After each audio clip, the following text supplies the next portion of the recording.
예. 네, 오늘은 스피노자의 에티카에 대해서 한번 공부해 보도록 하겠습니다. 에티카가 그래 두꺼운 책은 아닌데 저도 뭐 이북으로 하나 이제 다운받아 놓긴 했는데 무슨 말인지 모르겠더라고요. 그래서 뭐 원본 하나, 그다음 해설서 2권, 어저께 오늘 에티카 하루 종일 읽었는데 잘 모르겠더라고요. 어려워. 어쨌든 에티카는 뭐 지금 말하면 뭐 에티크죠. 윤리학이죠, 윤리학. 그리고 부제가 붙었다 그러잖아요. 뭐 기하학적 순서에 따른 뭐 어쩌고저쩌고. 그러니까 기하학으로 풀어낸 거죠. 풀어낸 윤리학이라는 거죠. 그렇다고 해서 그 에티카를 보면 그것에 뭐 기하학적인 것이 나오진 않고, 우리가 수학 시간에, 고등학교 때 수학 시간에 배운 뭐 정의, 뭐 공리, 이런 개념이 쭉쭉쭉 나가요. 그러니까 자기가 이제 모든 어떤 개념을 설정해 놓고 왜 그런가를 이제 계속 추론해 나가는 것. 그것도 이제 우리는 그걸 대수라고 알고 있는데 그것도 기하학에 들어가는 건지. 어쨌든 그렇게 해서 수학적으로 계속 논증해 나가는 것이죠. 그러니까 이분이 이제 렌즈공을 했다 그러잖아요. 그러니까 우리는 그러니까 스피노자에 대한 여러 가지 생각이 자꾸 사람들마다 엇갈려요. 그러니까 렌즈공은 완전히 파문당하고 나서 자기가 정말 가난해서 택한 길이라고 말하는 사람들도 있고, 한편으로는 당시 렌즈 기술이라는 건 오늘날의 첨단과 IT다. 왜냐하면 그 광의 도나 이런 각도 이런 걸 잘 재야 되기 때문에, 그렇기 때문에 그는 경제적으로 궁핍하진 않았다. 그러나 이제 그 렌즈를 닦는 과정에서 일종의 뭐 진폐증 같은 게 걸려가지고 폐병으로 일찍 죽긴 죽었지만 그게 가난하진 않았을 것이다. 한쪽에서 또 가난했을 것이다. 막 그런 말들이 나오는데, 어쨌든 그런 렌즈를 깎는 과정에서 그런 기하학이나 수학적 추론의 지식이 늘어나는 건 틀림없는 것 같습니다. 그러면서 이후에 쓰는 책들이 결국 다 이렇게 수학적 논증을 통해서 하는 건데, 일단 왜 그러면 이제 스피노자가 윤리학을 설명할 때 이제 관심을 갖게 되냐면요. 맨 처음에 이제 철학의 시대였죠. 철학의 시대. 그리고 서구를 기준으로 했습니다. 철학의 시대죠. 그러니까 우리가 뭐 플라톤, 아리스토텔레스, 그 전에 소크라테스 이런 철학들이 쭉 지배하다가 종교의 시대가 오죠. 종교의 시대가. 그러니까 이제 철학이 르네상스 이전까지는 뭐 스피노자가 이렇게 뭐 연대상으로는 르네상스 이후 사람이긴 하지만 쭉 종교가 지배했던 것이죠. 유대인 공동체는 유대교가 지배를 했고, 또 저쪽 중동 지역에서는 이슬람이 발음을 했고, 또 서구 정통적인 서구 유럽 세계에서는 스피노자는 물론 또 종교개혁 이후의 시대이긴 하지만 카톨릭이 지배를 했고, 그런 종교의 시대가 됐던 것이죠. 그러니까 철학이 기본 원리였다가 종교가 이제 기본 원리가 됐어요. 근데 이 과정에서 이제 맨 처음에 뭐 플라톤이나 이런 데 관심 가지고, 데카르트에 관심 가지고, 이제 스피노자는요. 그 다음에 여기서는 기본적으로 유대교, 파문은 당했죠. 유대교고, 그 다음에 스페인에 살았기 때문에 당시 종교개혁 이후에 예수회라는 게 생겨났잖아요. 우리 고등학교 때 세계사 시간을 잠깐 가보면 반종교개혁이라고 해서 로욜라라고 하는 사람이 스페인 중심으로 해서 어떤 군대 조직을 좀 빗대어서 만든 예수회가 있었고, 이 사람도 뭐 스페인을 거쳐서 포르투갈에 거쳐서 네덜란드로 온 사람이니까 예수회에 대해서도 상당히 조예가 깊었던 것으로 알려져 있고요. 그 다음 우리가 잘 알다시피 네덜란드는 참 재밌는 게, 여러분들 네덜란드 가보신 분들은 아시겠죠. 굉장히 개방적인 나라거든요. 세계적으로 뭐 대마초가 제일 먼저 합법화됐고, 좀 허락만 받으면 아마 필로폰 같은 거 합법화 된 걸로 알고 있어요. 보건소에서 나눠줘요, 등록만 하면. 그리고 뭐 프리섹스의 천국이고, 그야말로 그게 천국인지 지옥인지 모르겠지만, 정말 조심해요. 프리섹스가 천국인지 지옥인지 모르겠지만. 그리고 뭐 암스테르담 가보면 완전히 유명한 세계적인 유명한 공창이 있잖아요. 공창. 그러니까 사창가가 아니라 공창이 인정이 했어요. 네덜란드 정부가. 공창이 각종 여성들이, 각 인종별 여성들이 쫙 서 있고, 근데 이제 그런 것들도 있는데, 그게 이게 네덜란드가요. 근데 대표적인 개혁 기독교, 개혁교, 그러니까 장로교의 기본이 되는 개혁 신앙의 본거지거든요. 거기서 네덜란드에 있는 라이든 대학이나 이런 대학들이 오늘날도 유학 가서 공부하는 사람들이 많아요. 그 강영환이라고 서강대 철학과 교수하고 뭐 이제 원래 서강대 뭐 가톨릭 대학이니까 그건 아니지만 그 철학과에 오랫동안 가르쳤는데 기독교 철학을 가르쳤죠. 어떻게 보면 그분도 그 네덜란드에서 공부한 분이고, 근데 이제 화란어가 어려우니까 네덜란드의 식민지였던 이제 남아프리카 공화국의 그런 개혁 장로교회, 개혁 개신교회 학풍을 이어받은 신학교가 하나 생겼죠. 그래서 거기들도 많이 유학을 가요. 남아프리카는 이제 또 영어권이니까 그게 편하니까 와서 유학을 많이 해서 그 학교 출신은 또 대표적으로 유명한 사람 누가 있냐면 이제 그 이름도 찬란한 오정현, 사랑의 교회. 근데 그 학교가 꽤 어려운 학교예요. 그러니까 이제 그 가짜로 박사를 가짜로 받았냐 어쩌로 받았냐 말은 많은데 그 학교가 바람한 뭐 학위증이 있으니까 뭐. 근데 남아프리카 공화국이 네덜란드 식민지인데 거기는 영어권이에요? 네, 나도 영어권이죠. 영국, 그 다음도 영국으로 넘어갔었으니까. 영국으로. 그러면 간디가 거기서 거기서 변호사 개혁했을 때 영국연이었으니까. 그러니까 거기 또 하나에서 그 개신교, 그것도 개신교 중에서도 제일 아주 그냥 꼬장꼬장한 개혁교회. 이런 것을 다 배경으로 갖고 있었던 것이죠. 그러니까 저는 그 오늘날 그 스피노자를 공부하면서 저는 개인적으로 뭐 제가 스피노자의 전문 연구가도 아니지만 스피노자에게는 이 특히 개신교에 대해서 상당히 맨 처음엔 좋은 인상을 가졌던 것 같아요. 글의 전개나 이런 것들을 보면 특히 그 삼위일체 사상 같은 것들, 거기서 삼위일체가 사실은 서로가 서로를 포함하는 거잖아요. 성부 하나님과 성자 예수님, 성령 하나님, 성자 하나님, 성령 하나님이 서로가 각자 성부와 성자 성령이 서로를 포함하는 게 삼위일체교잖아요. 그걸 하나를 만들어내는 것. 여기서는 세 가지로 나가지는 않지만 두 가지로, 실체와 변형, 실체와 양태라고 하는 두 가지로 나가지만 그것이 연결되어 있는 그 고리가 굉장히 그 삼위일체 신앙에서 많은 것들을 가지고 오지 않았나 이렇게 생각을 해요. 근데 오늘날 그 개신교가 워낙 인기가 없다 보니까 스피노자를 감히 개신교랑 비교했다가는 사람들이 좀 욕먹을까봐 그러는지 그런 경우가 없는데, 하여튼 이런 전통을 다 이제 스피노자는 다 갖고 있었던 것이죠. 그리고 데카르트 전통 이런 것들을 다 합쳐가지고 이제 그 사람이 그 다음 나가는 게 뭐냐면, 요게 이제 대표적인 게 뭐냐면 그 오렌지 가문이라고 하는 가문이 있었어요. 당시에 이제 이 네덜란드를 이끌던 정치적인 명문가고 개혁 정권이었죠. 근데 이제 화란어는 오랑해라고 하는 건데, 우리가 한국어 번역판에 따라서 올항해라고 하는 데도 있고 그냥 오렌지 가문이라고 하는 것도 있는데, 오랑해 가문의 이제 리더격인 사람이 어느 날 길거리 가다가 이제 그 폭도들한테 길거리에서 그냥 맞아 죽는 그런 비극적인 사건이 일어났죠.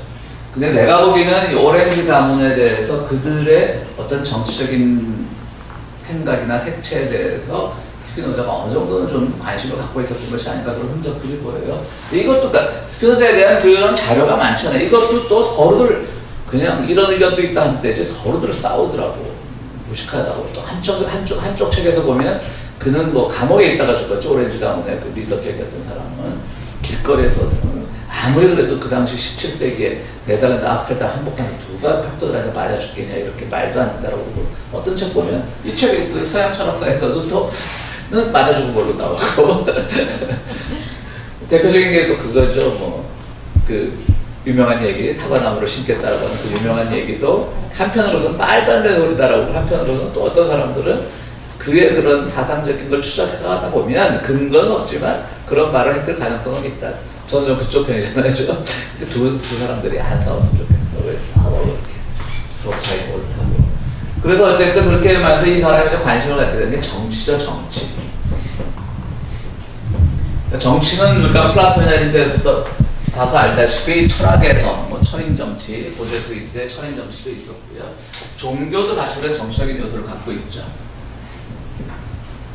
그렇죠. 종교는 항상 뭐 가톨릭 시대가 됐든 개신교 시대가 됐든 결국 그 자기들의 그 이념에 따라서 정치 체제를 유지하고 싶으니까, 사실은 뭐 저 같은 장로교 목사는 칼빈의 후예지만 칼빈 같은 사람들, 그래서 난 칼빈을 충분히 비판해도 된다고 생각하는데 또 일부 칼빈이스트들은 칼빈을 또 비판하면 안 된다라는 사람들도 많이 있더라고요. 난 칼빈이 그 제네바에서 철권 통치를 했다고 난 믿는 사람 아니거든요.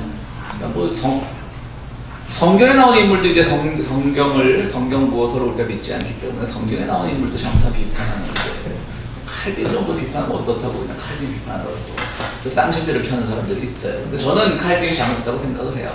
사실 그때 그 제네바에서 아주 그냥 사람들 많이 죽이고 뭐 그래도 뭐 중세 시대에 카톨릭이 한 것보다는 그렇게 칼빈이 힘이 많지는 않았지만요.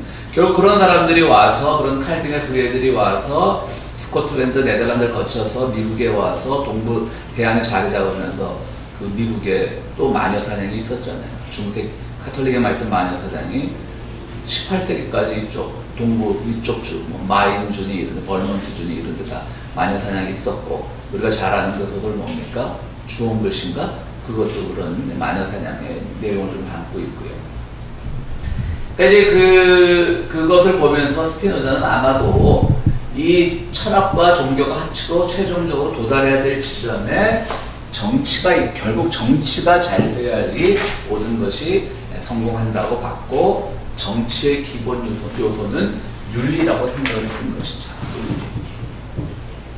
근데 윤리라는 걸 강조하려니까 종교의 윤리가 다 다르잖아요. 그죠? 유대교는 유대교의 윤리가 다르고 카톨릭은 카톨릭의 윤리가 다르고 개신교는 개신교의 윤리가 다르다 보니까 그 어느 한쪽의 편을 들어서 자기의 윤리 사상을 전개하기는 그러니까 가장 객관적이고 합리적이라고 생각하는 기하학적, 그러니까 뭐 쉽게 말하면 논리적으로 풀어나가는 거죠. 논리도 아니고 하여튼 뭐 이렇게 도형적으로, 그러니까 뭐 이제 그렇게 풀어나가서 이제 기하학적 뭐 풀어낸 윤리학이라는 것이 출범을 하게 되는 것이죠. 그러니까 결국 스피노자는 철학과 종교와 정치를 다 아우르고 싶었던 사람 같고요. 왜냐하면 또 정치에 있어서는 종교 사회가 파문을 당했으니까 그것을 풀어내기 위해서 정치가 좀 자기를 도와줬으면 했겠죠. 사실 그런 마음이 있었겠죠. 24살 때더라고 일찍 또 파문당했어. 그때 뭐 평균 수명이 짧을 때긴 했지 뭐 24살짜리가 뭘 한다고 그 파문시키고 저주를 내리잖아요. 구약에 나오는 그런 저주 문구랑 비슷하잖아요. 뭐 너는 들어가도 저주를 받을 것이고 나와 저주를 받을 것이고 너와 대화를 나누는 사람은 저주를 받을 것이고 그렇게 하는데 그 당시는 사진이 없었지만 유명한 그림 있잖아요. 풀이 죽어서 이렇게 걸어가는 그림이 있어요. 스피노자가 막 유대인들이 막 손가락자로 비우는 데서. 근데 또 이제 스피노자 연구가들은 그런 말도 하더라고요. 절대 그렇게 하지 않았다. 이제 강신주 같은 사람은 자발적으로 파문당하는 사람이거든. 그건 강신주의 말이 맞는 것 같아요. 자발적으로. 이 답답하고 그냥 꽉 막힌 여기서 살다가 내가 정말 미쳐버릴 것 같으니까 내 발로 기어 나갔다는 거죠. 그러니까 우리가 잘 알다시피 그 파문이란 말은 익스커뮤니케이션이잖아요. 그러니까 커뮤니케이션 이제 너랑 안 놀아, 너랑 대화 안 해, 너랑 커뮤니케이트 안 해 이거거든요. 파문이란 말 재밌죠. 이렇게 너랑은 말이 안 통해 이러잖아요. 그러니까 이제 고개 숙이지 않았다는 거죠. 강신주는 또 그림이 잘못된 거라든가 따뜻하게 나갔다는 거지. 제가 봐도 뭐 근데 24살짜리니까 그러니까 그는 겁을 났겠죠. 어떻게 그 유대인 공동체에서 파문당하는 게 어떻게 맹성맹성 나올 수가 있겠어요. 그때 이제 당시 실권을 잡고 있던 그 개신교의 그 오렌지 강이나 이런 세력들이 자기를 좀 도와주기를 바랬을지도 모를 것 같아요. 그렇죠? 아무리 그래도 어쨌든 뭐 유대인에 대해서 자율권을 줬지만 자치권을 줬지만 그래도 네덜란드에서 발부터 사는 사람들인데 그 네덜란드의 정치 권력이 조금이라도 개입을 해서 그 유대인들의 그런 자기를 쫓아내는 유대인들의 거기에 좀 제재를 가해줬으면 하는 마음이 있었을 것 같아요. 이건 다 근거 없는 얘기입니다. 저희 뇌피셜입니다. 그러다 보니까 정치도 관심을 갖지 않았을까? 정치라는 게 뭘까? 그래서 정치의 기본 요소는 윤리라는 거죠. 윤리라는 거 오늘날 말하는 그 뭐 정치인들이 뭐 윤리적으로 깨끗해야 되나 도덕적으로 깨끗해야 되나 이런 의미의 윤리는 아니고요. 그야말로 어떤 서로 간의 감각이 통하고 서로 간의 합리성이 통하고 하는 말이 통하는 그런 윤리를 말하는 거죠. 한쪽이 독선적으로 나가지 않는 그런 윤리를 이제 말하는 겁니다. 그러면서 이제 윤리가 되는 것이고 그 윤리를 담은 것이 이제 윤리학인데 윤리학은 오히려 스피노자 사후에 나왔다 그러죠. 그러니까 이제 이걸 할 때 사람들이 또 뭐에서 이제 많이들 또 논쟁을 하냐면 신학정치론이라는 책이 있는데요. 신학정치론이 먼저 쓰였고 그 다음에 이제 그러니까 먼저 쓰였는데 그 다음에 출판은 이제 에티카가 제일 나중에 나왔어요. 사후에 나왔으니까. 그러니까 일부에서는 아니다. 그 스피노자의 모든 학문은 에티카로서 완성이 된다라고 하는데 사실 스피노자의 모든 것은 정치로 완성되는 거죠. 에티카는 이즈음에 있는 거죠. 썼던 것. 근데 이제 출판은 오히려 신학 정치로보다 늦었다 뿐이지 스피노자가 오히려 윤리를 공부하면서 이제 정치로까지 발전시키는 그에게는 윤리가 더 먼저 자리 잡고 있었다. 이렇게 보면 되겠습니다. 그래서 이제 그 에티카라고 하는 책이 출발을 했는데요. 거기는 총 5장으로 되어 있는데요. 세 번째 장 중에 보면 나눠드린 종이가 있는데 그 종이 나오는데요. 정서의 기원과 본성에 대하여라고 하는 마지막 부록처럼 쓰여있는 정서의 정의라는 요로 48가지 감정들이 나오고 있습니다.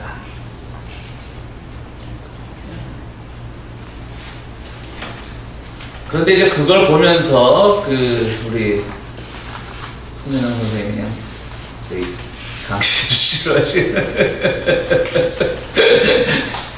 근데 이걸 보니까 이제 강신주 비판이라는 걸 읽었어요. 그러니까 강신주 잘 아시잖아요. 강신주 대중 철학자로 저는 뭐 그 대중성을 갖고 오는 데는 좀 기여를 했다고 보고요. 이 강신주가 스피노자의 48가지 감정으로부터 쓴 그런 책이 있는데 그거 뭐냐면은 하나의 감정을 보면 이 양반이 또 시나 소설을 굉장히 좋아해요. 강신주 씨가 끈이 있어요. 그러니까 뭐 안 읽어본 게 없을 정도예요.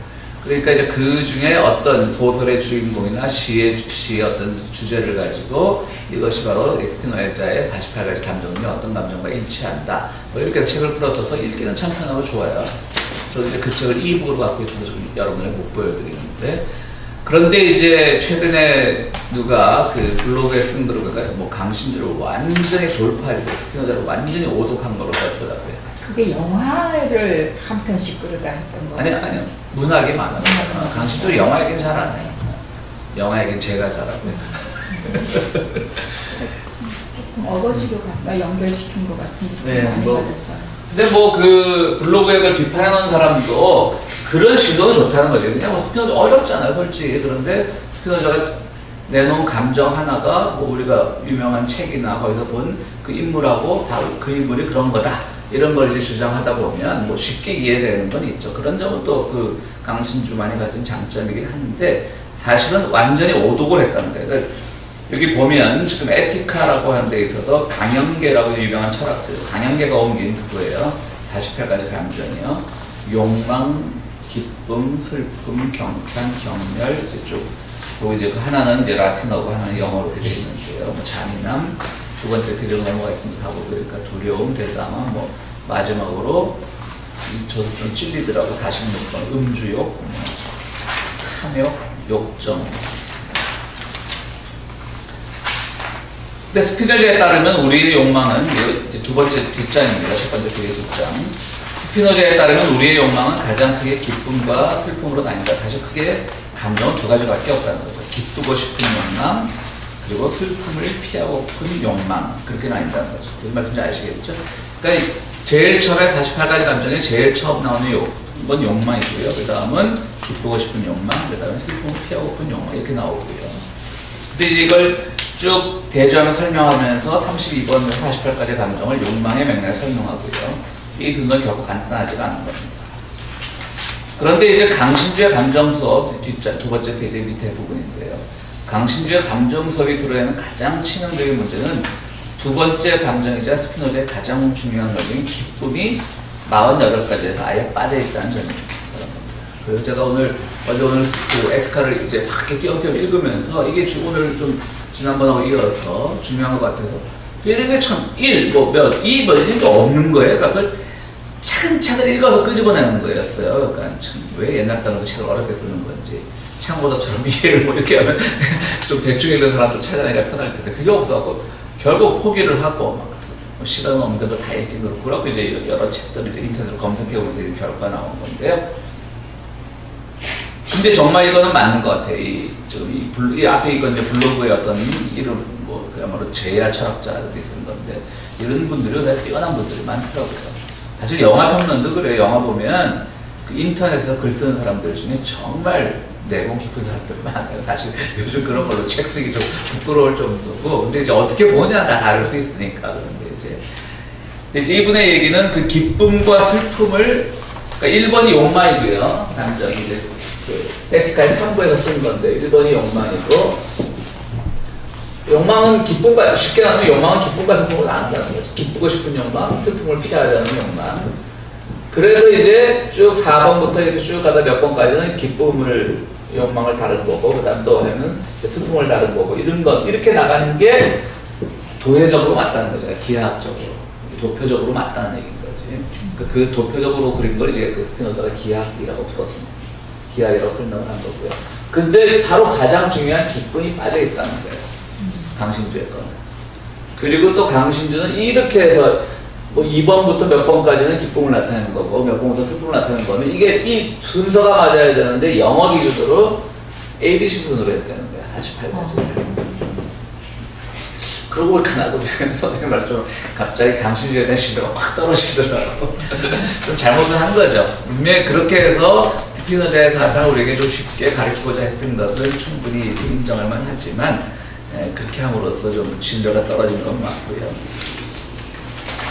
그래서 이제 이 세 번째 페이지에 스피노자의 48가지 감정표는 이제 강신주가 번역한 거고, 근데 비루함, 자긍심, 뭐 경탄, 이거 이제 영어로 다 돼 있겠죠. A로 시작하는 거겠죠. 뭐 야심, 뭐 5번 뭐 ambitious 정도 되겠네. ambition이나 뭐 쭉 되고 뭐 사랑은 뭐 amor로 되겠죠. love라기보다는 뭐 그렇게 내려가는 건데 이건 완전히 잘못된 거는 틀림없는 것 같아요. 사실은 스피노자를 적어도 설명한 책에는 부족한 거지, 강신주의 책은. 스피노자의 이름만 빌어온 거지. 그래서 이제 이 강영계라고 하는 사람이 이제 쓴 게 있고요. 뒤에 보면 세 번째 장 뒷페이지인데요.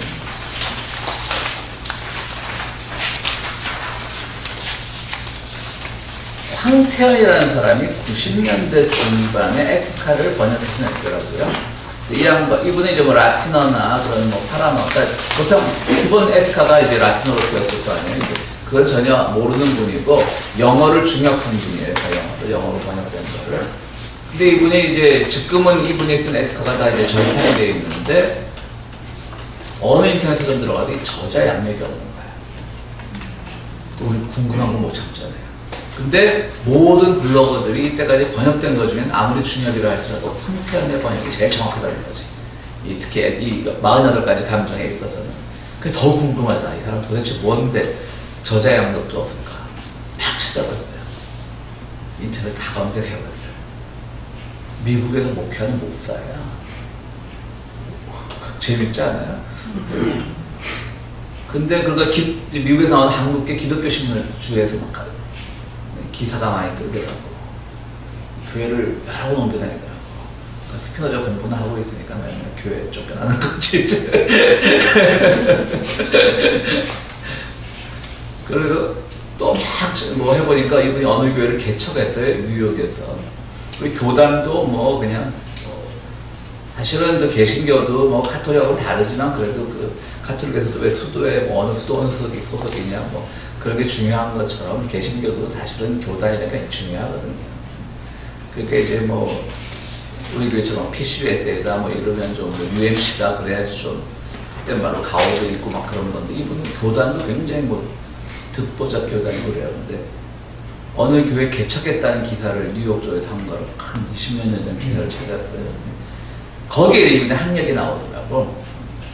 뭐 학력을 제가 뭐 관심이 있어서 본 게 아니라 이분이 왜 이제 이런 책을 쓸 때 학력 같은 걸 나타내지 독특한 분이더라고요. 전남대 수학과를 나오신 분이더라고. 그래서 참 인생이 파란만장했던 것 같아요. 그죠? 왜 전남대 수학과를 나와도 미국으로 왔을 것이며 왜 또 어떡하다 에티카에 빠진 스피노자에 빠져서 그 많은 책들 다 번역했어요. 근데 블로거들 보면 그 강영계라고 하는 것도 굉장히 유명한 철학자거든요. 강영계 이분도. 근데 뭐 강영계 번역, 그 다음 제가 참고로 했던 거는 조현진이라고 처음 듣는 철학자인데 제가 이제 이북으로 가다 보면 에티카 원문은 조현진 씨가 번역한 건데 그분은 누군지 잘 모르겠는데 어쨌든 그 모든 번역본을 두고 대부분의 블로거들이 이 황태현의 번역이 제일 뛰어난다는 거예요. 한번 만나보고 싶더라고요. 지금 뭐 연락이 안 되겠지. 뭐 지금은 한 10여 년 전까지 뭐 텍사스에 있는 어느 교회로 옮겼다는 말을 끝으로 더 이상 신문에 등장하지는 않더라고요. 그러니까 인터넷에서. 야, 이거 독특한 분이다. 참 세상에는 숨은 고수들도 많다. 얼마나 파란만장했을까. 수학을 좀 뭐 유학 온 것 같지는 않은데 왜 미국까지 오게 됐을까 막 그런 생각이. 2019년에 뉴욕 떠났는데 2019년? 아니야, 그 전에 한 몇 년 전, 한 2010년대 중반에 텍사스로 옮겼다는 기록을 봤는데 내가 2019년 다시 뉴욕으로 가셨나 그래서. 미국의 롱아일랜드 그래 우리가 마녀들까지 중요하니까 한번 보도록 하겠습니다. 이건 이제 에티카에 나오는 건데 왜 이게 나오냐면요. 이제 그거 설명을 먼저 해야 되거든요. 왜 이게 중요하냐면 말씀드렸듯이 지난주 주제로 하면 지난 시간 주제로 하면 이제 뭐 이게 자기개발 강사들이 딱 좋아하는 거잖아요. 근데 이제 이걸 설명하기 위해서 다시 데카르트로 좀 넘어가면요. 데카르트 이제 무한실체와 유한실체를 나누죠.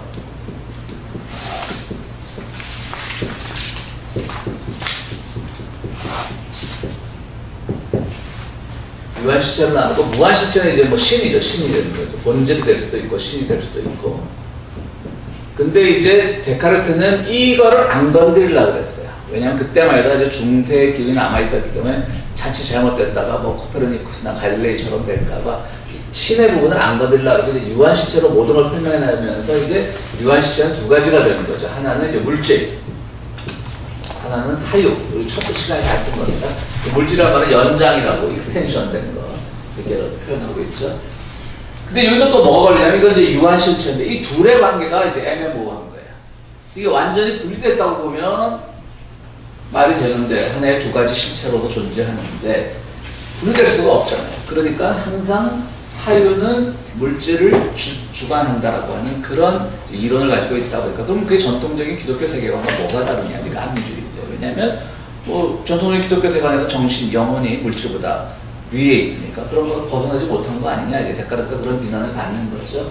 그러면 또 완전히 분리된 것도 분리됐다고 데카르트가 또 주장을 해 그러다 보니까 이제 그런 기독교 오해를 벗기 위해서 기독교로 똑같다는 오해를 벗기 위해서 그럼 어떻게 사유와 물질의 관계를 맺냐 했더니 아주 송과 선이 여러분 뭔지 아세요?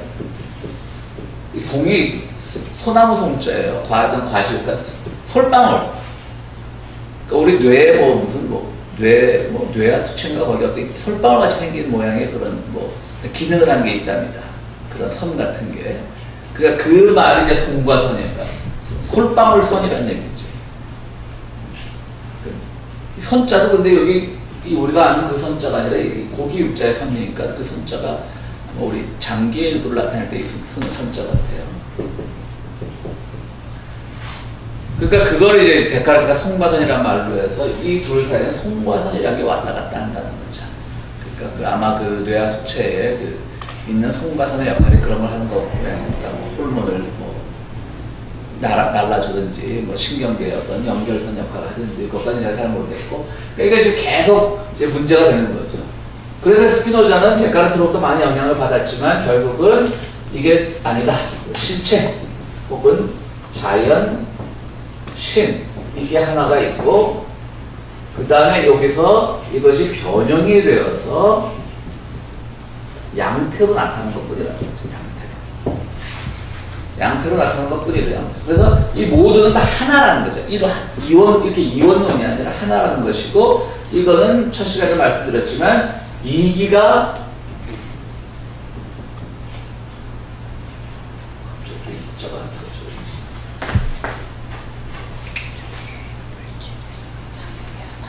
그러니까 이거는 쉽게 말하면 이기 일원론인 거죠. 이기 일원론.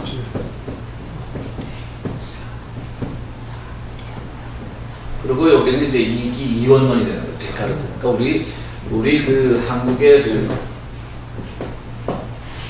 철학도 비슷해요.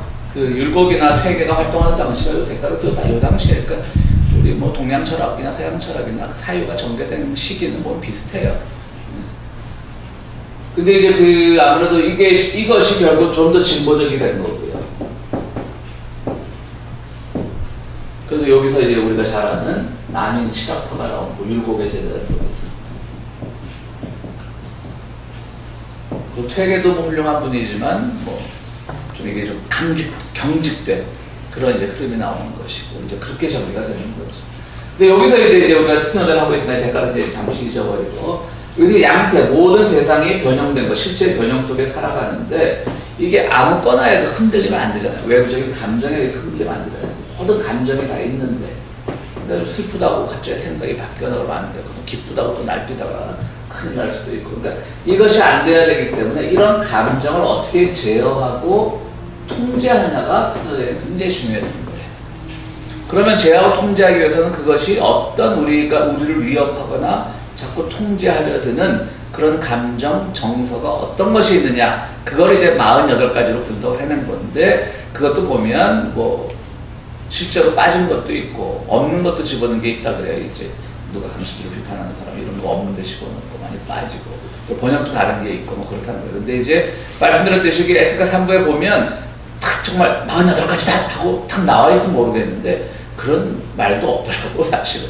그러니까 이게 철학자들이 애가 공부하는 걸 굳이 끄집어낸 것 뿐이니까 보기에 따라서 여러 단어가 나오는데 그 중에서 이게 더 중요하다 싶으면은 뭐 비슷한 말에도 요거를 택했던 철학자들도 있을 것이고, 그렇게 이제 48가지가 나왔는데, 그래서 많은 블로거들이 황태현의 번역이 제일 정확하다 그러니까 우리가 한번 이 감정 혹은 또 정서라고도 하죠. 도대체 우리를 위협하는 감정이나 정서가 뭐가 있는지, 그것으로 독립되고 자유로워야지 우리가 보다 더 이제 그 자유로운 생각을 할 수 있고 이기이론론적인 생각을 할 수가 있고, 이제 그거를 얘기하고 있는 겁니다. 많이 넓게 황태현 목사의 그 기준으로 보겠습니다. 제일 정은 욕망이고요. 욕망은 뭐 인간의 본질에 주어진 각각의 변형에 의하여 어떤 것을 행하도록 결정되어 있다고 파악하는 한에 있어서 인간의 본질이 욕망이라는 거죠. 그러니까 어렵게 썼는데 이제 뭐 인간의 욕망에 의해서 움직이는 존재라는 말이에요. 쉽게 말해서. 그러니까 존재론이 그러니까 뭐 플라톤처럼 올라가서 뭐 이데아 이런 것이 아니라 인간의 본질, 진리의 본질 이런 것이 아니라 인간의 욕망에 의해서 움직인다니까. 그렇기 때문에 이제 그 스피노자를 높게 평가하는 사람들은 근대에 와서 바로 그 이제 락강이나 프로이드한테 영향을 미쳤다는 거죠. 그러니까 락강이나 프로이드의 논리는 다 욕망의 존재라는 거죠. 인간의 욕망으로 움직이는 거지 뭐 무슨 사고, 뭐 정신, 한미 이런 건 개뿔 뭐지 그런 말을 하는 거죠. 그 다음에 기쁨이란 인간이 보다 작은 완전성에서 보다 큰 완전성으로 이해하는 것이다. 이게 이제 기쁨이란 얘기예요. 이제 그 내가 뭔가를 이제 받아들여서 지금은 좀 덜 완전하지만 아직은 미숙한 상태지만 계속해서 더 큰 완전성으로 이행하려는 과정에서 기쁨이 생긴다고 하는 것이고요. 그것도 역시 좋은 거지만 이것도 바로 그것이 외부로부터 오는 한 정서의 일종이라는 걸 알아야 된다고 말을 하는 거예요.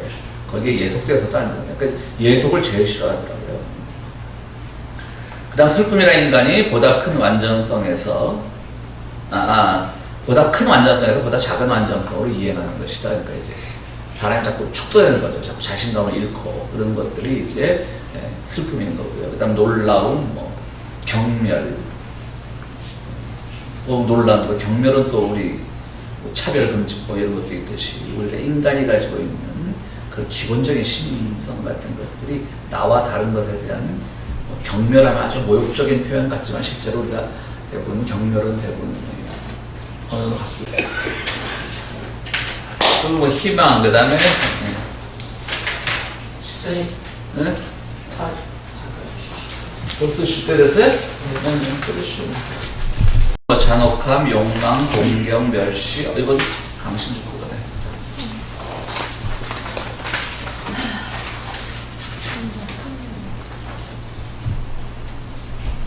적의, 조롱, 욕정, 이제 황태현 겁니다. 공정, 공정 이런 것들로부터 이제 신망, 오만, 도시망.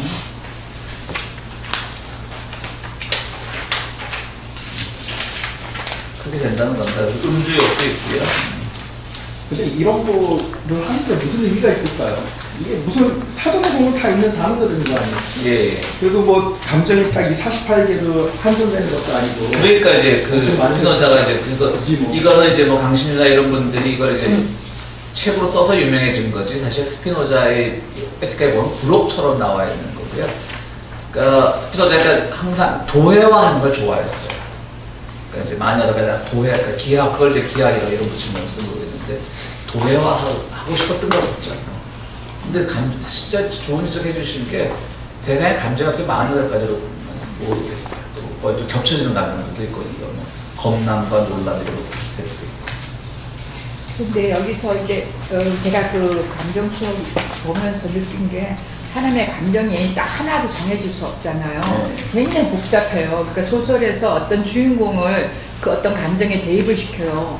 근데 그 하나의 감정에 대입을 시킨다고. 제목이 우선 여기서 제목이 처음에 뭐 욕망이다 아니면 뭐 기쁨 뺐다고 슬픔, 경탄, 경멸 이런 게 쭉 나오잖아요. 그럼 그 하나에다가 어떤 작품을 대입을 시켜 그 주인공이나 뭐 그런 사람들. 강신주가 그렇게 한다는 예, 거죠. 그러니까 이게 굉장히 어거지로 붙이고 거기서 제가 느끼는 감정 굉장히 다양한데 하나에만 집중해서 갖다 붙이는 거예요. 그래서 제가 그 책 읽으면서 굉장히 반감을 많이 느꼈어요.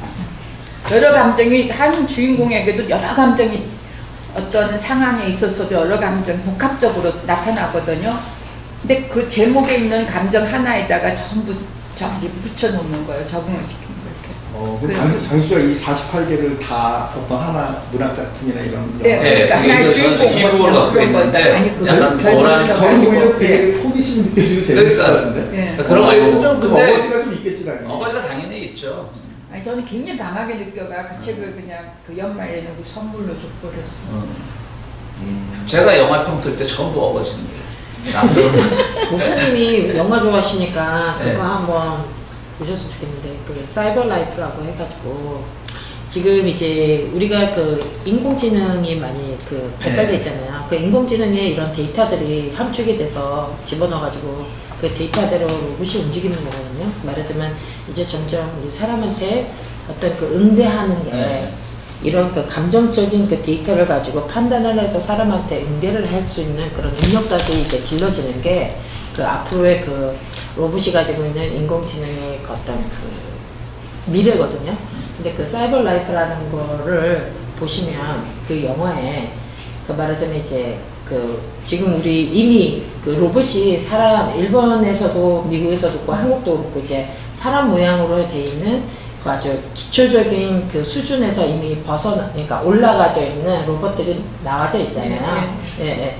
그래서 그 사이버 라이프라는 영화를 꼭 한번 목사님 보시면 이 48가지에 관한 그 로봇이 그 데이터로 인한 그 습득으로 인해서 사람한테 그 이 48가지를 이렇게 읽어 내려가서 자기가 판단을 해서 예, 그 거기에 자기가 1, 2, 3번을 로봇이 이제 선정하는 거예요. 내가 응대한다, 이렇게 한다, 이렇게 한다. 그 중에서 하나를 택하는 거예요, 로봇이. 그게 또 이제 새끼를 치고 요게 그다음 그래서 그 사이버 라이프라는 게 굉장히 지루하지가 않고요. 그게 원래는 그게 게임이에요. 영화가 아니라. 그런데 보셨어요?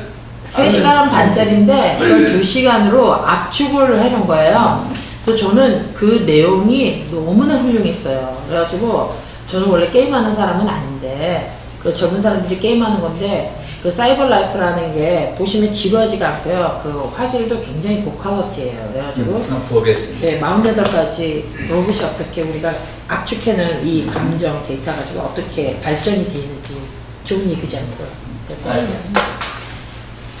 그래서 이제 그 에티카에서는 존재론은 아까 말했던 사물이 어떻게 존재하는가에 따라서 존재론은 아까 그러니까 실체와 이제 그 뭡니까 양태, 변형, 양태라는 게 뭐 그냥 모드더라고요. 그러니까 모드, 양태 이렇게 되는 것이고 그 다음에 이제 그 인식론, 그러니까 윤리론은 아까 말했던 그런 감정에 의해 감정으로부터의 자유, 외적.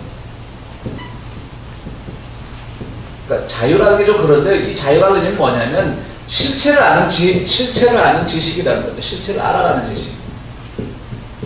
그러니까 나한테 어떤 기쁨의 감정이 있는데 그거 따지면 이렇게 생긴 거야 라고 하는 실체를 알아가는 지식이라는 거지. 그래서 이것이 다음에는 뭘로 발전하면 이제 인식론으로 발전을 하는 거예요. 인식론.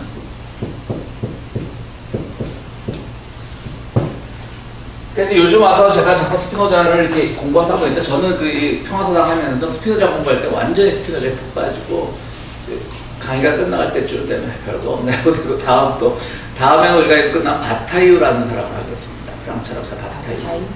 바타이유라고 들어보셨어요? 에로틱 철학의 그러니까 그때 강의는 좀 이렇게 19금 얘기가 많이 나올지도 모르겠습니다. 에로틱 철학의 대가고요. 에로티심에 관한 책들을 많이 쓴 철학자죠. 강신주가 또 바타이유를 좋아합니다. 에로틱 해가지고.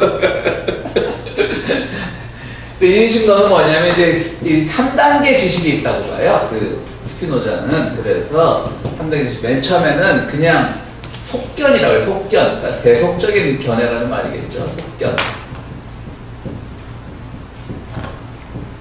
상상의 지식 뭐 이런 거예요. 멀리서 보는 개념이 잘 안 잡히는. 그 다음에 이제 인간지라고 해서요. 인간지. 이거는 공통관념이라고 표현을 하고요. 그 다음에 지각. 이제 감각적인 지식으로 느낌적 지식, 일종의 선의 불교의 선불교의 깨달음 같은 거죠. 선불교의 깨달음 같은. 이런 지각적 지식을 가지고 있는데요. 근데 마지막에 지식이 최종의 단계인데 이것을 통해서 신에 대한 사랑을 극대화하게 되는 것이고요. 이렇게 되면 그것으로부터 덕이나 능력, 긍정 이런 것들이 생긴다고 하는 것이죠. 그러니까 모든 것들은 다 긍정하는 힘이어야 되고요. 그러니까 이게 참 이것도 그래. 저는 좀 내가 요번에 하면서 부정의 신학이라고 하는 신학 중에 다 아닌 걸로는 부정의 신학이라는 신학의 분야가 이렇게 중대되어 있든 그걸 좀 공부해서 이 긍정하고 비교를 해서 좀 깜빡이지 못했네. 그러니까 저는 또 지나치게 긍정이란 말을 별로 안 좋아해요. 그래서 제가 아시잖아요. 삐딱해가지고 뭔가 이렇게 긍정적으로 뭐 긍정의 힘 또 뭐 그 텍사스에 이상한 목사 하나 있잖아요. 긍정의 힘.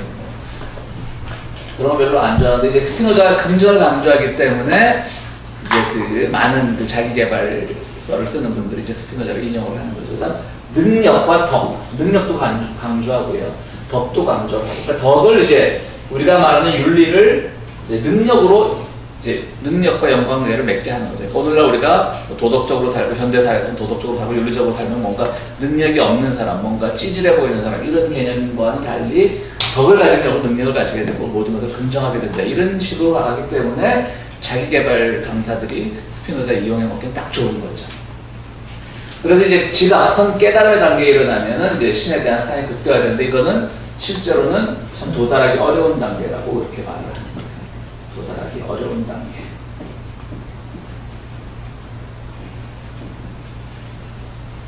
자, 근데 이것도 보면요, 굉장히 전 비슷한 게, 락강이 어릴 때부터 자기 집에 이 스피노자의 책 같은 걸 다 이렇게 붙여놨대잖아요, 락강이. 이게 좀 락강에서 온 거야. 락강 아시죠? 우리 락강 여러 번 했잖아요. 락강은 이제 인간이 맨 처음에 상상계, 그 다음에 상징계, 그 다음에 실제계를 거친다고 하잖아요. 그죠? 상상계는 거울 단계라고 말해요. 그래서 우리 락강 공부할 때 많이 했죠.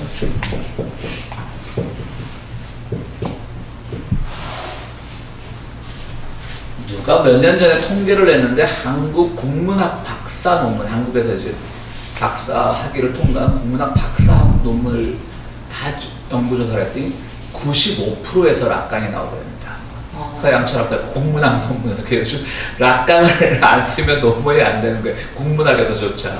그러니까 국문학이란 뭐겠어요? 한국 시나 한국 문학적으로 분석해서 이제 논문을 쓰는 걸 텐데 90몇 프로가 락강이 다 등장했대요. 재밌죠? 그만큼 락강이 이제 맞는 시대인데 요즘은 조금 뜸해진 것 같아요. 요즘 뜸해진 이유는 지적이 좀 뜸해졌거든요. 지적이 조금 늘어났어요. 최근에 내가 팬데믹 현상에 대해서 두 권의 책을 사서 읽었는데 하나는 지적이 쓴 거고요. 하나는 조르주 아간벤이라고 우리 왕국과 영광 또 호모사케를 공부할 때 조르주 아간벤이 쓴 두 권이고, 지적은 슬로베니아 출신의 옛 유고 연방 출신의 철학자인데 영어도 잘하고, 그 다음에 조르주 아간벤은 이태리 출신의 철학자인데 두 개를 읽으면서 이번에는 내가 조르주 아간벤을 별로 안 좋아했어요. 사실 지적을 워낙 좋아해가지고 조르주 아간벤은 약간 보수적인 데가 있고 지적은 통통 튀는 거야. 개방적인 데가 있었는데 그 두 책을 읽고 나서 내 기준입니다. 제 기준. 조르주 아간벤이 맞았다는 거죠. 그러니까 이 팬데믹을 분석하는 데 있어서. 그러니까 조르주 아간벤이 뭐냐면 음모론이라고까지 할 수 없지만 코로나 전국에서 이태리 신문에 이런 칼럼 같은 거 쓰는데 욕을 엄청 먹었대요. 욕 먹었던 칼럼을 모아서 이번에 책을 낸 거예요. 조르주 아간벤이. 근데 저는 그게 맞는 것 같아. 왜냐면 저는 음모론자도 아니고 백신도 맞았고 방역에 대해서 충분히 협조하지만 제가 제일 걱정하는 거는 이 전국에서 과학이나 의학이 모든 기준의 최상위가 오는 사회가 과연 건강한 사회냐에 대한 고민을 하게 돼요. 그러니까 다 따르지만 안 따르면 안 되니까 죽음에 대한 공포가 있으니까 다 따르지만 과연 이 사회 그렇게 결정되는 사회가 합리적인 사회냐라고 하는 것에 대해서 좀 의문이 왔는데 저를 가면 약간 그런 식으로 풀어나가더라고요. 그러니까 이게 이제 자칫하면 게 조금만 삐뚤하면 음모론이 되잖아요, 그죠? 근데 이제 지잭은 이제는 완전 대중 철학자가 되는 거야. 너무 그냥 시세에 영합한 그런 식으로 문제를 풀어나가는 거니까 이런 방역이나 이런 것에 대해서 뭐 협조나 이런 식으로. 사실 그런 기미가 언제 보였냐면 지잭이 한 3년 전에, 한 3년 됐죠? 4년 됐나? 샤를레 heb도 사건, 프랑스의 그 하나의 그 비평, 만평 잡지를 해서 그 무슬림들이 총을 쏴서 죽이고 그랬던 것에 있어서도 뭐 신을 불편하게 하는 것들이라 거기서 신은 알라 신을, 이슬람의 신을 말하는 거겠죠. 얇은 책을 하나 써냈는데 저도 그때만 해도 굉장히 동의를 했어요. 과연 그 백주 대낮에 표현의 자유가 있는 특히 유럽 사회에서 자기들의 그 교조를 그러니까 뭐 마음에들을 희화화시키는 것이 그렇게 사람을 몇십 명 죽일 정도로 분노할 짓인가에 대해서 좀 그때 굉장히 동의를 했는데 지나고 보니까 그것도 우리는 기독교인으로서 뭐 정말 예수를 얼마든지 우리 희화화시킬 수 있잖아요. 그러면 우리는 그걸 자랑할 수 있어. 우리는 이렇게 개방된 사람들이다. 예수를 뭐 희화한다고 그 양반이 이렇게 희화될 사람도 아니고 그렇게 너희들 기뻐한다면 그려라. 뭐 서양 만평에도 얼마나 예수가 뭐 희화돼서 많이 나오니까.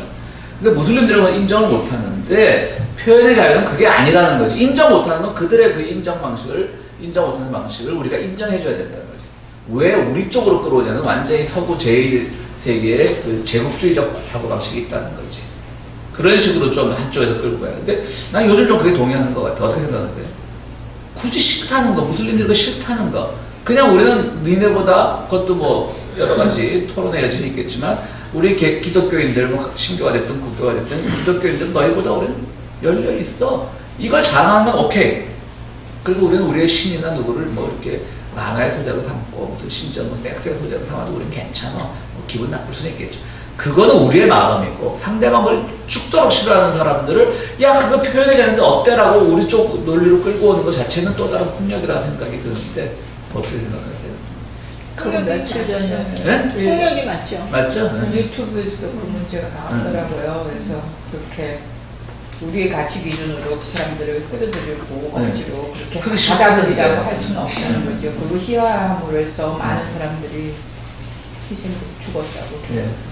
근데 저는 약간 그게 좀 역사적 진보와도 관련이 있는 것 같아요. 왜냐면 기독교도 사실은 예전에 예수님 그림 밟나 안 밟나 이런 걸로 테스트했을 정도로 옛날 우리도 그랬던 거죠. 옛날 우리도 사고가 막혀 있었고. 그런데 그거는 굉장히 일부분적이었고요. 지금 전 세계, 그러니까 지금도 우월한 지위에 있는 거는 기독교 국가들이거든요. 아직은 그렇죠. 네, 아직은 그렇거든요. 그리고 그 사람들이 뭐 모든 면에서 다 지구를 지배한다 할 정도잖아요. 우리가 만약에 기독교인이 아니고 우리한테 무슨 이슬람이 전해져 갖고 우리가 여기 와서 산다고 생각을 해보세요.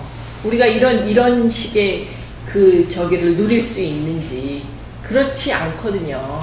그러니까 뭐 지금 동시대 기준으로 비교하면 그 말이 맞는데 네. 이슬람이 1000년 후에도 그럴 거냐 이거죠.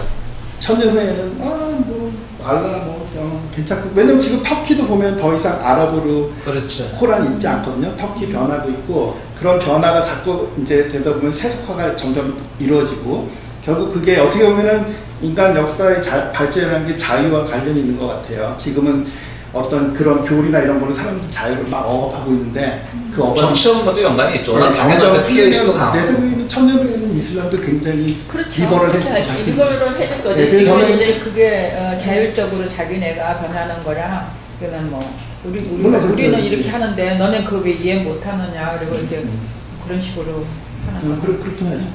그러니까 뭐 내부적으로도 그런 변화는 많이 있는 것 같아요. 자체 내에서 내부적으로 하는 건 자연스러운 현상이고. 근데 이제 그런 식의 그 이슬람권 내에서도 그런 사고를 할 수 있는 사람들은 굉장히 상층 어떤 그렇죠. 거를 누리는 사람들이고 정말로 이민자 사회, 이민 와서 프랑스 사회 안에서 정말 경제적으로나 정치적으로나 사회적으로 모든 것이 그 열악한 상황에서 기댈 곳이 정말로 신밖에 없는 그런 사람들한테 그게 그렇죠. 얼마나 큰 폭력인지. 그리고 프랑스 같은 데 가보면요. 네. 정말 그 파리의 교회에 그 무슬림들이 모여 사는 동네가 있는데 아파트 건물인데 정말 우리 60년대 무너진 와우 아파트 같아요. 외장재도 시멘트가 다 벗겨져 있고 그러니까 그런 걸 이제 방치하는 거죠. 더 이상 이렇게 주류 사회에 못 들어오게끔. 근데 거기는 뭐 프랑스 경찰들도 들어가기 네. 두려워할 정도로 험악하대요. 그러니까 뭐 미국의 할렘 저리 가라는. 그러니까 프랑스도 사실은 그 개방의 상징이었잖아요. 프랑스는 68혁명부터 정말 개방이었고 그래서 이제 무슬림들을 받아들였는데 이것도 사실은 이들이 개방성이라는 것도 아까 말했던 그런 제1세계의 그런 교만함 같은 거였어요. 그러니까 우리가 와서 여성의 인권이나 뭐 페미니즘을 가르치면 쟤들은 알아서 히잡을 벗을 거라고 하는 자기중심적 사고가 있었던 거지. 근데 프랑스 와서 뭐 집안에서 물론 여성들이 히잡을 쓰는 걸 가지고 뭐 아버지가 뭐 청소년 여성들한테 그럴 수는 있겠지만 벗고 싶으면 얼마든지 벗잖아요. 근데 그런 통제 위험이 없는 곳에서도 여성들이 자발적으로 쓰거든요, 히잡을. 그 밀리언 달러 베이비라고 하는 그 영화 보면 그 영화에 이제 거기서 잠깐 미국 장면이 나와요. 근데 거기서 미국 대학에 있는 이슬람 계통의 여자 교수인데 9.11이 났을 때 이분이 이제 히잡을 쓰고 항상 강의를 해. 근데 이 양반이 미국에서 대학 교수하는 여성이 뭐 그렇게 무슬림의 그 공동체에서 위협을 받겠어요? 이 양반 자기의 선택이거든. 문화의 선택이 아니라 내가 좋아서 쓰는 거거든. 근데 이제 막 누가 뒤통수를 때리고 막 그런 거지. 히잡을 베끼고 막. 미국식으로 이런 그 전근대적인 거. 근데 그거 보면 난 그때 깨달았던 게 저 사람은 정말 자기가 좋아서 쓰는 거예요. 문화에 예속돼 쓰는 게 아니라. 미국 대학에서 교수까지 하는 여러 학자가 물론 영어의 내용이지만 그런 것들 볼 때 우리가 무슬림도 좀 뭐 당장 우리가 정서적으로 딱 직감적으로 느꼈을 때 거북한 것들이 없는 게 있는 게 사실이죠. 뭐 그렇지만 그걸 계속해서 이제 그 이해 폭을 넓혀가야 될 것 같아요. 너무 그걸 다 그냥 우리 따라와. 우리 개방적이잖아. 왜 안 따라와? 이거는 진짜 폭력한데 사실. 역지사지하라는 거예요.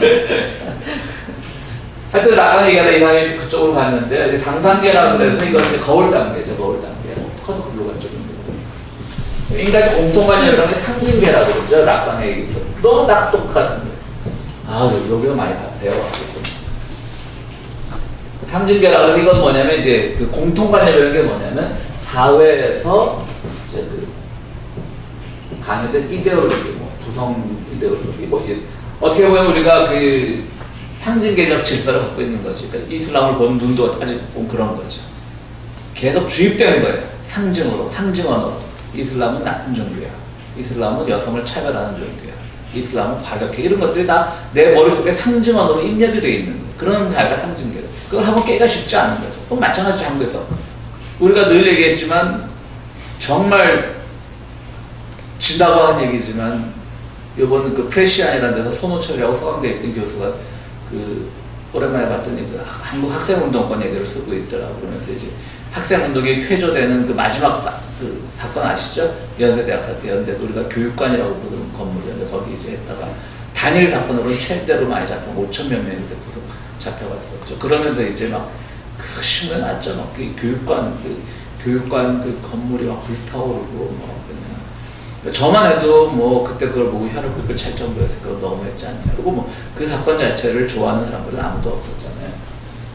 근데 그때부터 이제 입력된 그런 뭐 운동권, 뭐 상징 언어가 입력되면 계속 운동권 빨개라 상징 언어가 되는 거죠. 근데 그때 정말 좋은 세상이었거든요.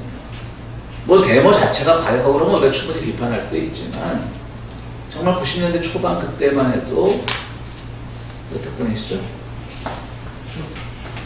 왜 또 나이를 해야 되는데 89입니다. 그때 대학 다닐 재밌지 않았어요? 해방부 아니었어요? 완전 해방부. 아니요, 저희도 저희 학교는 이게 입구가 딱 두 군데만 공사를 하면 다 막잖아요. 네. 저는 그때 차를 운전하고 다녔는데 네. 들어갔자마자 트렁크를 열라 그래요. 어. 그래서 나는 뭐 아무것도 없으니까 그렇긴 한데 기분이 굉장히 나빠요. 네. 내가 여기 내 학교 들어가는데 트렁크를 열라 그러면은 기분이 굉장히 다운돼서 들어가죠. 노트 때문에. 그때만 해도 우리가 다 통일되는 줄 알았죠. 그러니까 4.19 때, 4.19 직후만큼이나 완전히 해방구였죠. 약간 그 조금 다음에는. 그러니까 데모를 그냥 쉽게 할 수 있다는 점에서. 그리고 뭐, 가자포로, 미군 철수, 그런 데모 구호가 많이 나오고. 그러니까 그때만 해도 우리가 6.25 세대만 끝나면 통일될 줄 알았죠, 사실은. 근데 지금 젊은 우익들이 얼마나 많이 생기고 있어요, 그래서. 이게 다 상징계 습득된 상징 이데올로기, 상징 언어들이 그들에게 주입이 된 거죠. 아버지를 통해서. 이런 것들은 쉽게 안 없을 것 같아요. 그래서 나는 이런 말하면 그렇지만 통일이라고 하는 단어를 잠깐 유예한 것도 괜찮을 것 같아요. 일단 통일이라는 말보다는 자유교역, 통일을 너무 앞에 담론으로 내세우지 말고 자유교역 그리고 인적 교류 이런 것들을 해서 가야지 그 상징 언어로 조작된 그 북에 대한 공포, 왜 공포가 왔냐는 거죠. 핵무기 말고 우리가 지는 게 하나도 없잖아요. 돈 많어. 그야말로 이슬람과 서구 세계처럼 우리가 개방터 표현에 대한 개방돼 있어. 이런 건데도 왜 그렇게 북한을 다들 부들부들 떠는지. 북한은 핵 없었잖아요. 뭐 어떻게 쓰겠어? 쓰는 순간 공멸인데. 뭐 그것 때문에 우리도 공멸할 수 있겠지만 안 좋고. 어쨌든 그 상징 언어가 참 무섭다. 이게 가부장제도 같은 거죠. 우리가 잘 아는 이 김어준 같은 사람들이 참 문제적인 요소도 많은 인물이지만 어떨 때 보면 굉장히 기발한 얘기를 하는데 언제 그 가족이라는 얘기를 하면서 가족을 역할극이라고 하더라고요. 이런 역할극 놀이라고 하더라고요. 그러니까 이게 바로 이제 약간이 말하는 상징계인 거죠. 그러니까 김어준은 공부를 책에 독서량이 많은 사람이 아니다. 그러니까 늘 자기가 말하는 게 있잖아. 무학의 통찰이라고. 책에 남겼는데. 근데 그런 거 기발한 건 있어요, 그 양반이. 그러니까 딱 상징계지. 그러니까 가족에 의해서 우리 가족이면 이래야 돼. 이런 것들. 그러니까 그 어머니의 죽음 앞에서 가장 상징계적 질서를 깬 게 바로 까미의 이방인이죠. 맞나?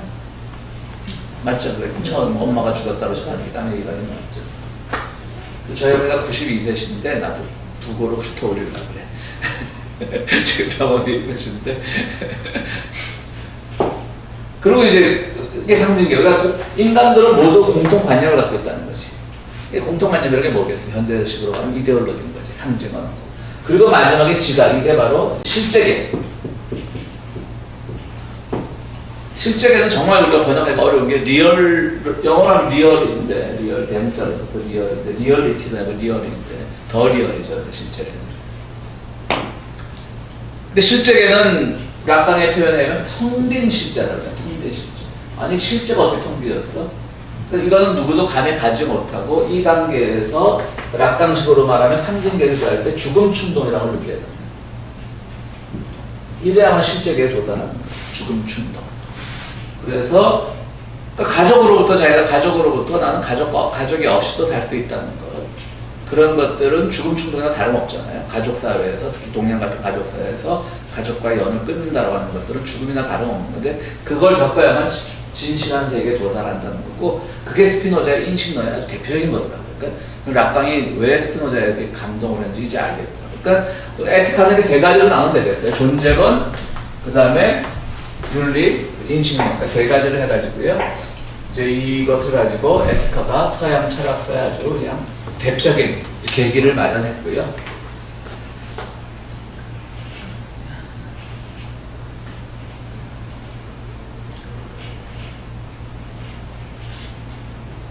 그래서 이제 그 조현전이라고 쓴 분이 그 에티카를 다 번역을 해서 뒤에 가서 그걸 요약을 해놨더라고요. 그거를 참고로 우리가 뭐 에티카를 다 읽을 수 없잖아요. 철학 정리는 하는데 이제 에티카를 한번 정리를 해보도록 하겠습니다.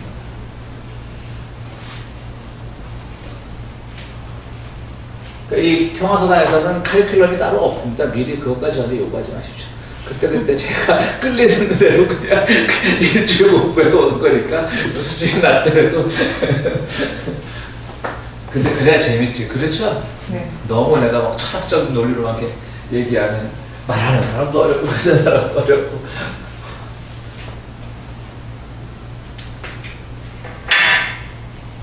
자 자, 이분이 이제 그 조현진이라는 분이 책에서 에티카가 주장하는 걸 5가지로 나눴어요. 신은 인격적 존재가 아니다.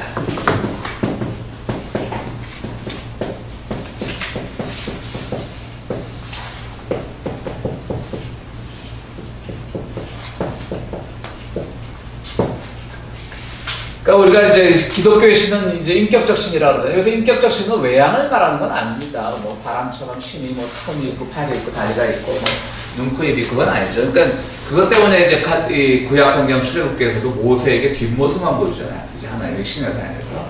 그러니까 그것은 뭐 감히 이제 우리와 똑같은 인물은 아니라는 것이죠. 그러니까 그 인격적이라고 말할 때 우리가 1대1로 뭐 우리가 기독교인들이 많이 쓰는 표현대로 우리의 기도를 들으시는 하나님, 뭐 우리를 굽어 살피시는 하나님 이런 표현처럼 인격적으로 교감이 일어난다는 것이죠. 우리가 사도신경, 그러니까 사도신경은 이제 니케아 종교회의에서 고백한 니케아 고백을 발전시킨 게 사도신경이고요. 제가 늘 말씀드렸듯이 로만 카톨릭과 개신교는 니케아 종교 그 신조를 공유하는 종교입니다. 그리고 지금 소위 말하는 저쪽 단성론자들, 뭐 이란이나 페르시아, 이란이나 시리아 이런 데는 단성론적 기독교예요. 그러니까 제가 참 모순인 게 물론 그 단성론적 기독교라고 해서 우리가 카톨릭이나 지금의 개신교와 사상이 틀리다 그래서 그들이 핍박받아서는 안 되지만 근데 한국의 근본주의 개신교인들이 카톨릭은 다 이단이라고 그러잖아. 사탄의 종교라고. 근데 또 이란이나 뭐 시리아 이런 데는 누가 핍박받으면 나 모순이라는 거지. 그들이 핍박받아도 된다는 뜻이 아니라 그들을 향해 당연히 동정하고 그들을 위해서 당연히 연대해야 되지만 같은 고백을 하는 카톨릭을 두고는 뭐 이단이니 뭐 교회순이하고 전혀 다른 교리를 믿고 있는 그런 동방 기독교에 대해서는 뭐 우리의 형제들이 지금 고통을 당하고 있습니다. 뭐 가짜수도 많잖아요. 뭐 이란의 어떤 뭐 교회, 이란도 페르시아 기독교가 세거든요. 단독론이지만 근데 뭐 페르시아, 이란의 무슨 교회에서 목사가 뭐 설교하는데 폭도들이 불을 던져서 산채로 다 죽었습니다. 뭐 죽으면서 뭐 하나님을 찬양해 다 거의 90% 가짜였어요. 굳이 정말 그들이 뭐 아무래도 무슬림 국가니까 통제할 말이 있을지 몰라도 굳이 그들이 그렇게 함으로써 지금 이란이고 뭐고 뭐 아프가니스탄 같은 그런 아주 정말 근본주의국으로 해놓고 이란이고 뭐 북한도 마찬가지예요. 밉지만 미국하고 척져서 좋을 일이 없거든 사실. 그래서 미국하고 척지면 안 된다는 걸 알고 있기 때문에 가까이 가보자 하는 거고 미국은 왜 그걸 모르겠어요. 근데 이참에 더 군기를 잡자는 건데 이란은 모르겠지만 북한은 절대 그래서 군기 안 잡니다. 제발 그걸 알아줬으면 좋겠어요. 지금 솔직히 말해서 북한은 미국하고 화해를 하고 싶어요. 미국도 그걸 알아요. 그러니까 너희들 조금만 더 하면 하겠지. 완전 굴복하겠지. 우리가 요구하지 않아도 핵을 포기하겠지. 근데 지금 가장 큰 불신은 미국에 대해서 갖고 있는 북한의 불신이죠. 여러분들 어떤지 모르겠어요. 저는 그 싱가포르에서 처음 회담할 때 누구 걱정인지 아세요? 야, 저 김정은 타고 가던 비행기를 미국 놈들이 추락시키면 어떡하나. 그 생각했다니까요. 그런 생각 안 하셨대요? 사실은. 너무나 우리가 미국 사람에서 미국을 좀 나쁘게 보나? 근데 이때까지 역사적으로 봤을 때 그런 일들이 많았잖아요. 북한이 왜 감히 어떻게 트럼프가 타고 온 비행기를 격추시킬 생각을 했어요. 그렇지만 사람들의 뇌리 속에는 아까 그 상징 언어로 인식된 것처럼 북한은 테러국 거예요. 그 안소니 드멜로라고 카톨릭계 그 신부인데 뭐 개구리의 기도 그러잖아요. 짧은 우화 같은 걸 많이 쓴 분이 있어요. 그 안소니 드멜로에 보면 그런 얘기가 나와요. 어떤 신부가 이제 토요일날 이제 설교 강론 준비를 하고 있는데 애들이 막 성당 마당에 뛰어노는 거야. 그러니까 이제 신부가 이제 거짓말로 해서 야야 저 냇가에 저 마귀 나타났는데 거기 가서 마귀 구하고 놀아라. 그러고 조용히 했는데 갑자기 더 큰 웅성거리는 소리가 들려. 너무나 많은 사람들이 냇가에 마귀가 나타났다고 막 소문을 듣고 몰려가 계시는 거야. 그러니까 이제 누가 신부한테 와서 얘기를 했어요. 신부님 저 냇가에 마귀 나타났대요. 그 신부도 뛰어간 거야.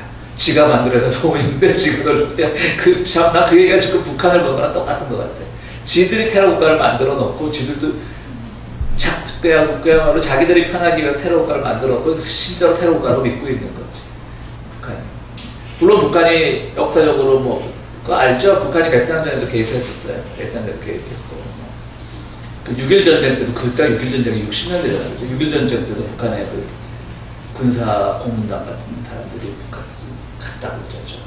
중동 쪽에. 그 굉장히 그런 것에 있어서 개입을 한 건 사실이지만 그렇게 따지고 보면 미국은 개입 안 합니다. 똑같은 건데 너무 북한을 우리가 그렇게 보면 안 된다는 거죠. 그러니까 뭐 인격적 심 얘기하는 그 옆으로 생각해. 어떻게 또 북한 얘기 나왔죠.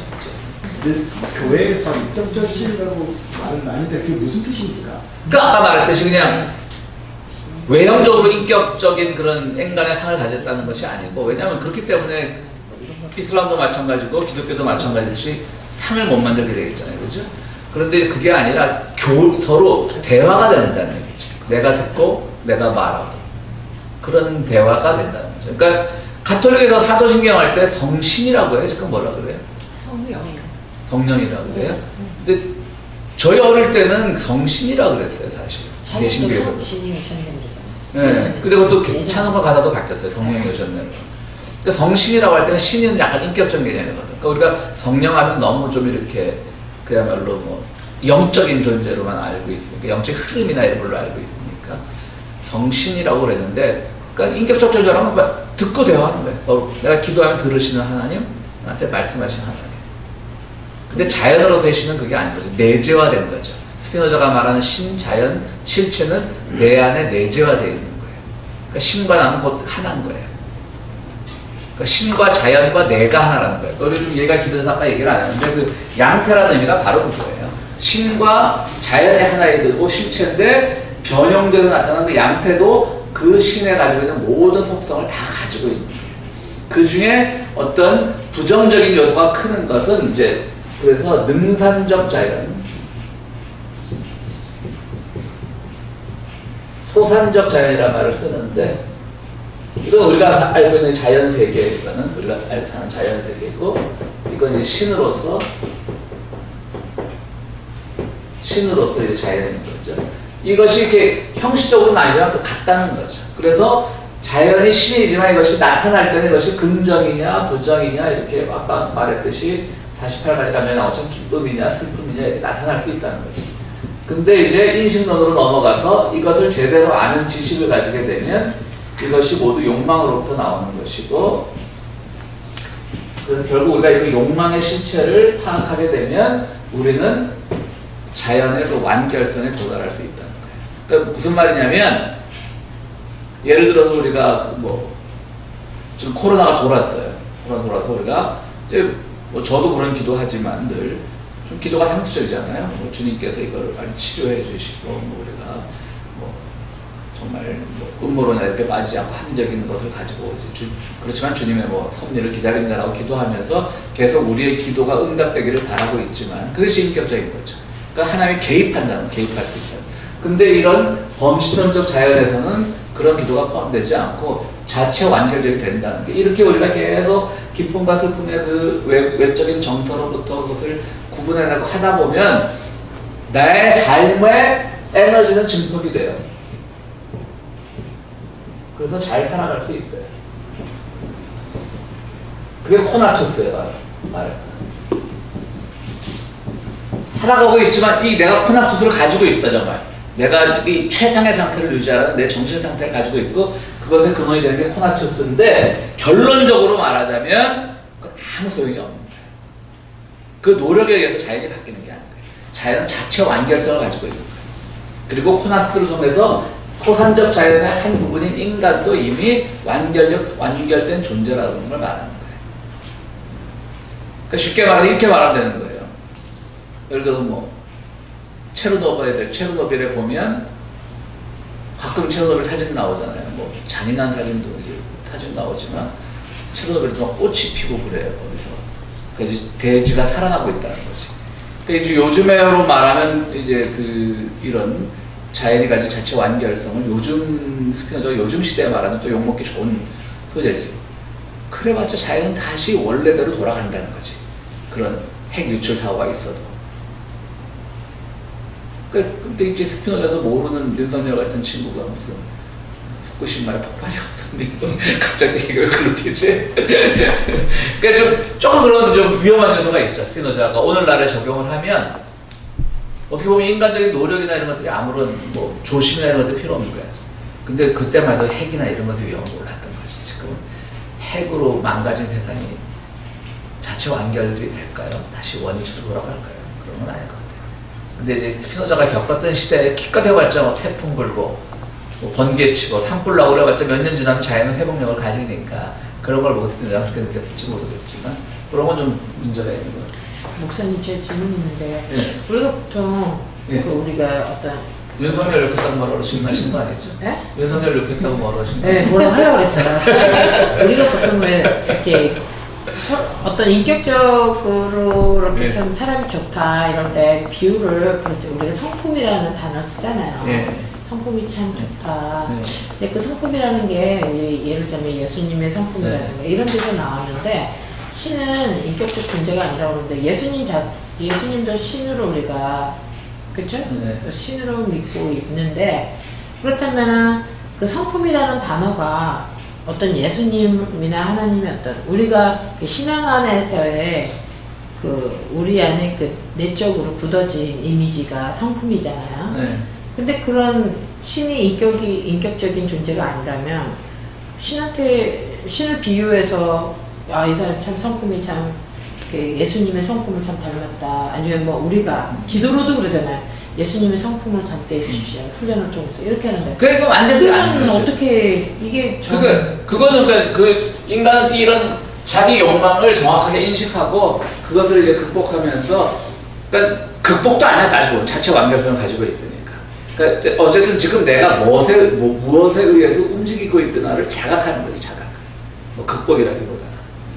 그러니까 이분은 기도를 안 하는 거잖아요. 안 하죠. 기도가 필요 네, 없어요. 네, 기도가 필요 없는 거지. 편하지 그래.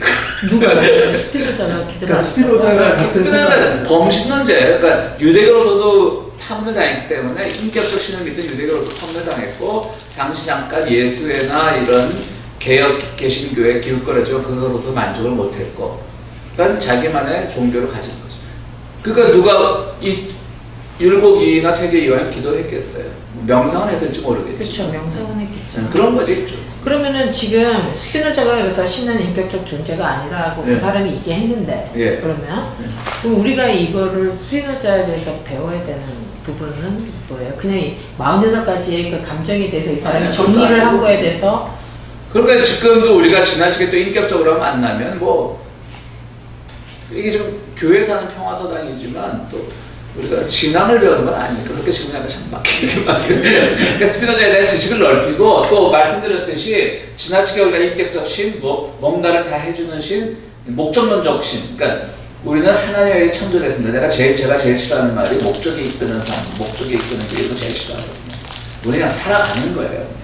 그냥 즉각적으로 살아가는 거거든요. 그러니까 굳이 우리가 이것을 기독교 뭐 여기 기독교인 뭐 우리 손혜명 선생님 기독교인 아니고 뭐 홍 선생님 우리 교회 나오시지만 기독교인이지 아니라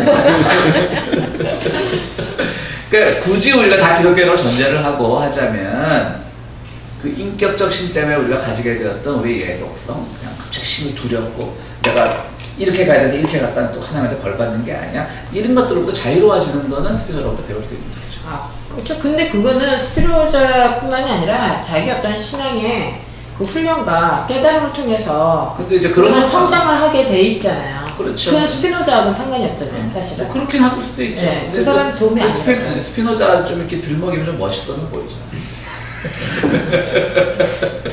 그게 아니라 이제 지금 우리가 당연한 얘기 같지만 스피노자가 17세기에 이런 말을 꺼냈을 때는 파문을 당할 정도의 위험한 말이었고 그들의 그렇죠. 노고가 그 있으니까 시대로 오늘 볼 때. 그렇죠. 그것이 다 이제 우리에게 축적이 되고 오늘날 우리가 그렇죠. 좀 더 자유롭게 생각하는 거죠. 그렇죠. 지금은 이런 것들이 상식적이었지만. 그런데 지금도 그 상식이 시대에- 아닌 크리스천들이 많잖아요. 아, 그렇죠.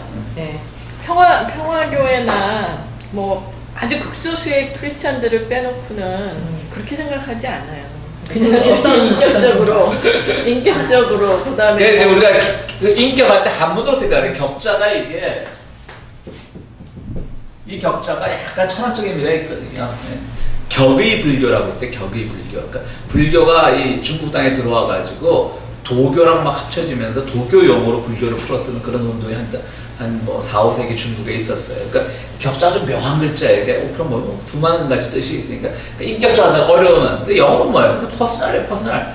그러니까 외형적인 퍼스널이 아니라 캐릭터가 아니라 그냥 1대1로 대화하는 것 같은 그런 건데 그런 것들도 물론 우리가 신앙인으로서 뭐 때로 약할 때 의지하고 싶고 그런 마음 같은 게 어쩌겠어요. 그걸 우리가 지금 스피노자를 배우면 스피노자 신자가 되자는 뜻이 아니에요. 그를 통해서 우리가 생각하지 못했던 걸 한번 접근해 보자는 건데 물론 당연히 뭐 신을 믿을 때 신에게 의지하고 싶고 뭐 그런 마음이 있지만 또 스피노자를 통해서 너무나 우리가 예속적이고 신을 공부의 대상으로 알고 뭐 우리가 바라는 것만 바라고 나 혼자 충분히 극복 가능한데 기도라는 그런 일명을 빌어서 바라는 것만 계속 내 넋두리 만들어 그런 것들이 올바른 신앙이라는 스피노자와 상관없이 우리가 스피노자를 통해서 스피노자를 따르지 않더라도 스피노자를 통해서 배울 수 있는 거겠죠. 그리고 이제 우리가 아는 만큼 긍정하고 긍정하는 만큼 안다. 이것도 뭐 이건 아는 만큼 긍정하고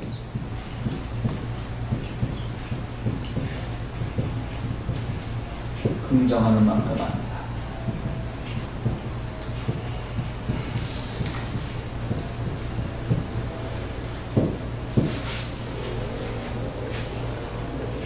인간은 인간은 자연의 일부고 이건 아까 첫 번째랑 비슷한 겁니다.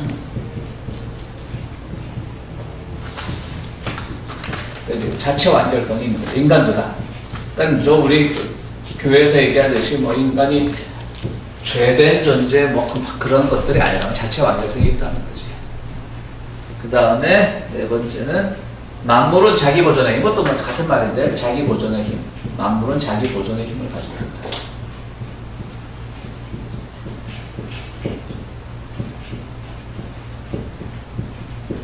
가지고 있고 다섯 번째는 이게 에티카의 전체적인 주제예요. 말하고 싶었던 거. 정령, 아까 우리 정서라고 말했죠. 뭐 40년대까지 정서, 감정, 그 정령입니다.